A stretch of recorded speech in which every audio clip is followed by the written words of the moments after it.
Hi, this is Mallibabu Oggu, commerce faculty, government degree college, Perumallapuram. మనం ratio అనాలిసిస్లో భాగంగా ద్రవ్యత్వ నిష్పత్తులు, లిక్విడిటీ రేషియోస్ మనం ఈరోజు నేర్చుకునే టాపిక్. ఈ ఎగ్జామినేషన్ పాయింట్ ఆఫ్ వ్యూలో మనకి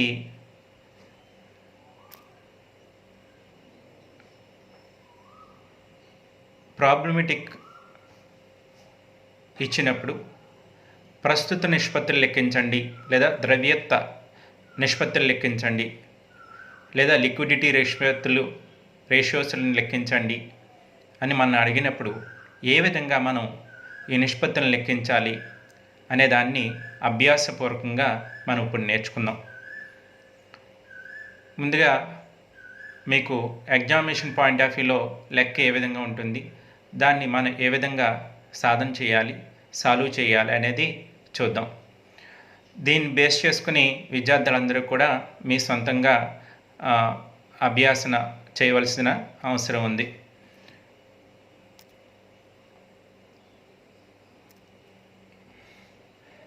ఇందులో ఫస్ట్ లెక్క చూడండి. దిగువ ఇచ్చిన ఆస్తుల పట్టీ నుండి ప్రస్తుత నిష్పత్తులను లెక్కించండి. ఇది 31/12/2009 ఏబీసీ కంపెనీ లిమిటెడ్ ఆస్తుల పట్టీ. ఇందులో అప్పులు మనకి ఈక్విటీ వాటా మూలధనం 1,50,000, 8% డిబెంచర్లు 50,000, అలాగే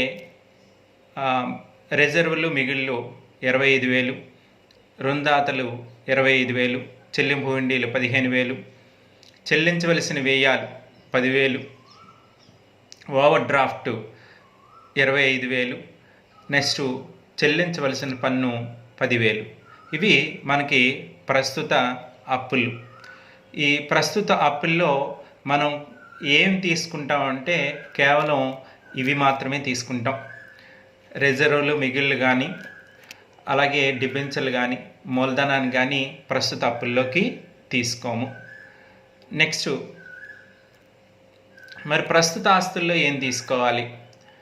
ప్రస్తుత ఆస్తుల్లో మనకి ఇచ్చిన ఆస్తుల పట్టీలో ప్రస్తుత ఆస్తులు, మొత్తం ఆస్తులు చూద్దాం. ఫస్ట్ గుడ్విల్ 10,000, భూమి మరియు భవనాలు 75,000, ప్లాంటు యంత్రాలు 50,000, నెక్స్ట్ స్టాకు 30,000, నెక్స్ట్ ముందుగా చెల్లించిన వ్యయాలు 10,000, అలాగే కొనసాగుతున్న పని 20,000, మార్కెటబుల్ సెక్యూరిటీస్ 30,000, అలాగే రుణగ్రస్తులు 45,000, తర్వాత వసూలు హుండీలు 10,000, తర్వాత చేతిలో నగదు 5,000, బ్యాంకులో నగదు 25,000. ఇవి మనకి ఇచ్చిన మొత్తం ఆస్తులు. ఈ మొత్తం ఆస్తుల్లో మనకి ప్రస్తుత ఆస్తుల కింద తీసుకునే అంశాలు ఏమిటి అంటే స్టాక్ దగ్గర నుంచి, అంటే ఇక్కడి నుంచి ఇవన్నీ కూడా ప్రస్తుత ఆస్తుల్లోకి తీసుకుంటాం. ఇవన్నీ కూడా ఈ ప్రస్తుత ఆస్తులు, అలాగే ఇక్కడ చెప్పిన విధంగా ప్రస్తుత అప్పులు, ఈ రెండింటిని తీసుకుని మొదటిగా మనం ద్రవ్యత్వ లిక్విడిటీ రేషియోస్లో 3 చెప్పాం. ఏంటండి? ప్రస్తుత నిష్పత్తి, దాన్ని కరెంట్ రేషియో అంటాం. ఆ ప్రస్తుత నిష్పత్తి ప్రస్తుత ఆస్తులు బై ప్రస్తుత అప్పులు, ప్రస్తుత ఆస్తులు బై ప్రస్తుత అప్పులు. సో మనం ఇప్పుడు ఆల్రెడీ ఎక్స్ప్లెయిన్ చేసుకున్నాం ప్రస్తుత ఆస్తులు ఏమిటి, ప్రస్తుత అప్పులు ఏంటి అనేది. సో వీటిలో ప్రతిక్షేపించాలి. ప్రస్తుత ఆస్తులు బై ప్రస్తుత అప్పులు, ఆ మొత్తాన్ని మనం లెక్కగట్టి చూసి దీంట్లో ప్రతిక్షేపించి మనం భాగారించి డివిజన్ చేస్తే మనకు వచ్చే ఆన్సర్ని మనం ప్రామాణిక నిష్పత్తిని ఆధారంగా విశ్లేషణ చేయొచ్చు. ప్రామాణిక నిష్పత్తి ఏంటి? ప్రస్తుత నిష్పత్తికి అంటే 2:1. మనకి ప్రామాణిక నిష్పత్తి 2:1. ఇది ప్రస్తుత నిష్పత్తికి ప్రామాణికం. సో మనకు ఇచ్చిన లెక్కలో ప్రామాణికానికి చేరువైందా లేదా అనేది గుర్తించి విశ్లేషించాలి. ఎందుకు అంటే లెక్కలో కొన్ని సందర్భాల్లో సంస్థ ఆర్థిక స్థితి ఏ విధంగా ఉంది లేదా విశ్లేషించండి అని అడగడానికి అవకాశం ఉంటుంది. సో ఇలాంటి విశ్లేషణ చేయవలసి వచ్చినప్పుడు ప్రామాణికానికి దగ్గరగా ఉందా, దాని మించి ఉందా మనం చూడాలి. ప్రామాణికానికి దగ్గరగా ఉన్నట్లయితే సంస్థ అభిలేషణీయంగా అప్పులకి 2 రెట్లు ఆస్తులు ఉన్నాయి, ప్రస్తుత ఆస్తులు ఉన్నాయి, అప్పులకి తీర్చడానికి ఎటువంటి ఇబ్బంది లేదు అనేది మన విశ్లేషణ చేయవలసిన అవసరం ఉంటుంది. సో ఈ విధంగా లెక్కలో మనకి ఇచ్చిన ప్రస్తుత ఆస్తుల్ని, ప్రస్తుత అప్పుల్ని వర్గీకరించి మనం ప్రస్తుత నిష్పత్తిని లెక్కించాలి. సో దాన్ని ఈ విధంగా చూడొచ్చు. ప్రస్తుత ఆస్తులు అంటే ఏంటి? ఇందులో మనకి ఇచ్చిన లెక్కలో స్టాక్ 30,000, తర్వాత ముందుగా చెల్లించిన వ్యయాలు 10,000, నెక్స్ట్ కొనసాగుతున్న పని 20,000, మార్కెటబుల్ సెక్యూరిటీస్ 30,000, అలాగే రుణగ్రస్తులు 45,000, వసూలు హుండీలు 10,000, నెక్స్ట్ చేతిలో నగదు 5,000, బ్యాంకులో నగదు 25,000. మొత్తం టోటల్గా మనకి టోటల్ చేసినట్లయితే 1,75,000. మొత్తం 1,75,000 ప్రస్తుత ఆస్తులు. సో ప్రస్తుత అప్పులు ఎంత? ప్రస్తుత అప్పులు చూసుకున్నట్లయితే మనకి అందులో ప్రస్తుత అప్పుల్లో రుణదాతలు, ఫస్ట్ రుణదాతలు 25,000, చెల్లింపు హుండీలు 15,000, నెక్స్ట్ చెల్లించవలసిన వ్యయాలు 10,000, బ్యాంకు ఓవర్ డ్రాఫ్ట్ 25,000, చెల్లించవలసిన పన్ను 10,000. ఇవి ప్రస్తుత ఆస్తులు. సో మనం ఇందాక బ్యాలెన్స్ షీట్ చూసాం, అందులో చూసినప్పుడు అన్ని అప్పులు కలిసి ఉన్నాయి. ఇప్పుడు అందులోంచి మనం ప్రస్తుత అప్పులు మాత్రమే తీసుకున్నాం. ఈ ప్రస్తుత ఆస్తులు ప్రస్తుత అప్పుల యొక్క మొత్తం ఎంత అంటే 85,000. సో 85,000 ప్రస్తుత అప్పులు మనకున్నవి. సో ప్రస్తుత అప్పుల్ని తీసుకుని మనం లెక్కలో ప్రతిక్షేపించాలి. ఏంటండి? ప్రస్తుత ఆస్తులు బై ప్రస్తుత అప్పులు. సో ఈ ప్రస్తుత ఆస్తులు బై ప్రస్తుత అప్పులు, ప్రస్తుత ఆస్తులు ఎంత మనకి? ప్రస్తుత ఆస్తులు ఎంత అని చూస్తే టోటల్ 1,75,000. ప్రస్తుత ఆస్తులు మనకి 1,75,000. ఈ 1,75,000ని మనం 1,75,000 బై 85,000, 1,75,000 బై 85,000 వేసేస్తే మనకి ఈ నిష్పత్తి మనకి వస్తుంది. 1,75,000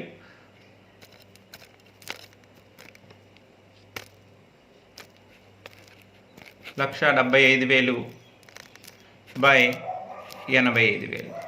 సో వేస్తే మనకి దాని యొక్క ఆన్సరు 2.06 ఇంత వస్తుంది. అంటే దాన్ని డివిజన్ చేయగా 2.06 వస్తుంది. అంటే ప్రస్తుత నిష్పత్తి ఎంత అంటే 2.1:1.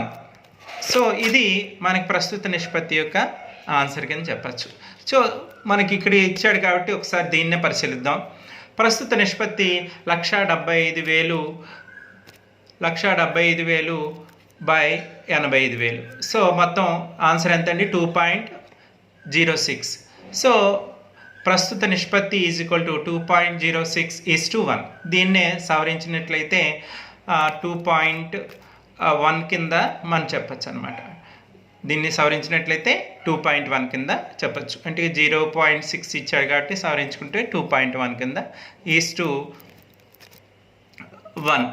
సో ఇది ప్రస్తుత నిష్పత్తి. సో ఈ విధంగా మనం ప్రస్తుత నిష్పత్తిని లెక్కించవచ్చు. మరి దీనికి ప్రామాణికం ఏంటి? ప్రామాణికం ఏం చెప్పాం మనం? 2:1. ప్రామాణికం ఏం చెప్పామండి? 2:1.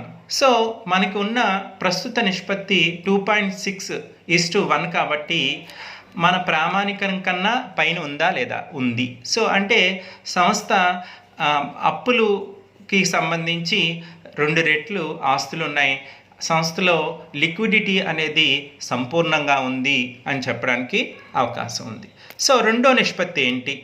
రెండో నిష్పత్తి చూసుకున్నట్లయితే మనకి శీఘ్ర నిష్పత్తి. దీన్నే క్విక్ రేషియో అంటాం, అలాగే యాసిడ్ టెస్ట్ రేషియో అని కూడా అంటాం, రసాయనిక పరీక్ష అని కూడా అని చెప్పడం జరుగుతుందని చెప్పాను నిన్నటి క్లాస్లో. సో ఇప్పుడు ఇందులో ఈ రేషియో అనాలిసిస్లో రెండోది ప్రస్తుత లిక్విడిటీ రేషియోస్లో రెండోది మనకి క్విక్ రేషియో. ఈ క్విక్ రేషియోని మనం ఏంటంటే అండి, ద్రవ్యత గల ఆస్తులు బై ప్రస్తుత అప్పులు. సో ఇక్కడ కొద్ది ప్రింట్ సరిగా లేదు. సో ద్రవ్యత గల ఆస్తులు బై ప్రస్తుత అప్పులు. సో ద్రవ్యత గల ఆస్తులు ఏంటి? మనం ఆల్రెడీ ప్రస్తుత ఆస్తులు అంటే ఏంటో చూసాం. ద్రవ్యత గల ఆస్తులు అంటే ఏంటి? ద్రవ్యత గల ఆస్తులు చూసుకున్నట్లయితే ఇందులో నగదు, నెక్స్ట్ బ్యాంకులో నగదు, తర్వాత వసూలు హుండీలు, నెక్స్ట్ రుణగ్రస్తులు, అలాగే మార్కెటబుల్ సెక్యూరిటీస్. మార్కెటబుల్ సెక్యూరిటీ అంటే అమ్మదగిన సెక్యూరిటీస్ లేదా అమ్మదగిన వాటాలు కింద చెప్పచ్చు అనమాట. సో ఇవన్నీ కూడా మనకి ద్రవ్యత గల ఆస్తుల కింద చెప్పడం జరుగుతుంది. ఈ టోటల్ ఎంత? 1,15,000. ద్రవ్యత గల ఆస్తులు ఎంతండి? 1,15,000. మరి ప్రస్తుత అప్పులు ఎంత? ఆల్రెడీ ఇందాక మనం ముందే లెక్కించాం. ఎంతండి ప్రస్తుత అప్పులు? 85,000. సో ఈ 85,000ని మనం తీసుకోవచ్చు. ఆల్రెడీ ముందు చెప్పినవే రుణదాతలు, చెల్లింపు హుండీలు, చెల్లించవలసిన వ్యయాలు, బ్యాంకు ఓడి చెల్లించవలసిన పన్నులు, టోటల్గా 85,000. సో ఇప్పుడు మనకి ఫార్ములాలో అప్లై చేయాలి. ప్రస్తుత నిష్పత్తిలో శీఘ్ర నిష్పత్తి quick ratio is equal to 1,15,000 by 85,000 వేసినట్లయితే మనకి 1.35 ఆన్సర్ 1.35. సో శీఘ్ర నిష్పత్తి ఈజ్ ఈక్వల్ టు 1.35:1. 1.35:1. సో ఇది మనకు ఆన్సర్. సో ఇందులో ప్రామాణికం ఏంటి? ఇందులో ప్రామాణికం ఏంటి అంటే 1:1. 1:1. శీఘ్ర నిష్పత్తిలో ప్రామాణికం 1:1. సో అంటే మనకున్న వచ్చిన ఆన్సర్ ఎంతండి? 1.35:1. అంటే ప్రామాణికం కన్నా ఎక్కువే ఉంది. అంటే అంటే క్విక్ అసెట్స్ కూడా ప్రస్తుత అప్పులకి చాలా అనువుగా ఉన్నాయి.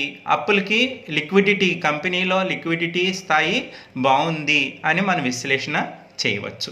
ఇది మన శీఘ్ర నిష్పత్తికి సంబంధించి. ఇక నెక్స్ట్ పరమ ద్రవ్యత నిష్పత్తి. ఇక్కడ లిక్విడిటీ రేషియోస్లో మూడోది పరమ ద్రవ్యత నిష్పత్తి. సో పరమ ద్రవ్యత నిష్పత్తి అంటే అబ్సల్యూట్ లిక్విడ్ రేషియో అని చెప్పాం. ఇందులో ఏముంటాయి, ఏ అంశాలు తీసుకోవాలంటే నగదు అంశాలు, అలాగే మార్కెటబుల్ సెక్యూరిటీస్ అంటే అమ్మడానికి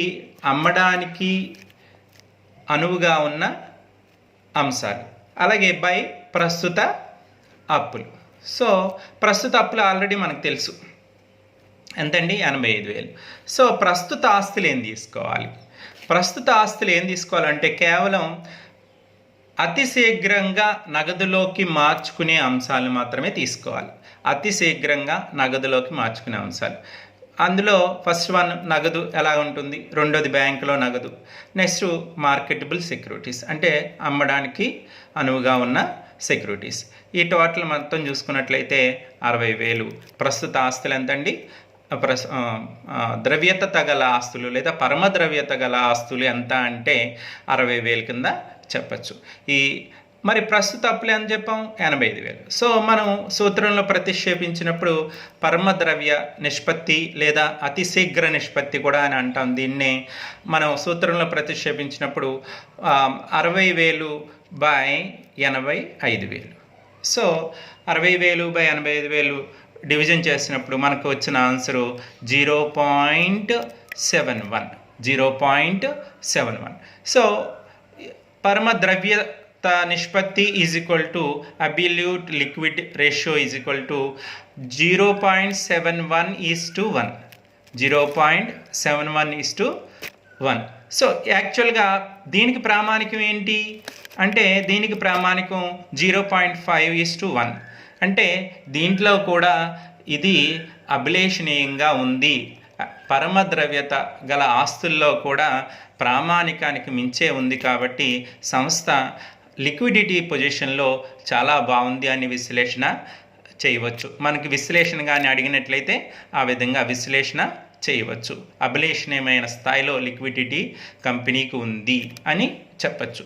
ఈ విధంగా మనకి లెక్కలో ఇచ్చిన అంశాలని తీసుకుని ఏవి ప్రస్తుత ఆస్తులు, ఏవి ద్రవ్యత గల ఆస్తులు, ఏవి పరమద్రవ్యత గల ఆస్తులు మనం వర్గీకరించుకుని మన ఇచ్చిన సూత్రానికి అనువుగా మన లెక్కలో ప్రతిక్షేపించుకుని ఆన్సర్ని రాబట్టవలసిన అవసరం ఉంటుంది. విద్యార్థులందరూ కూడా గమనించాలి.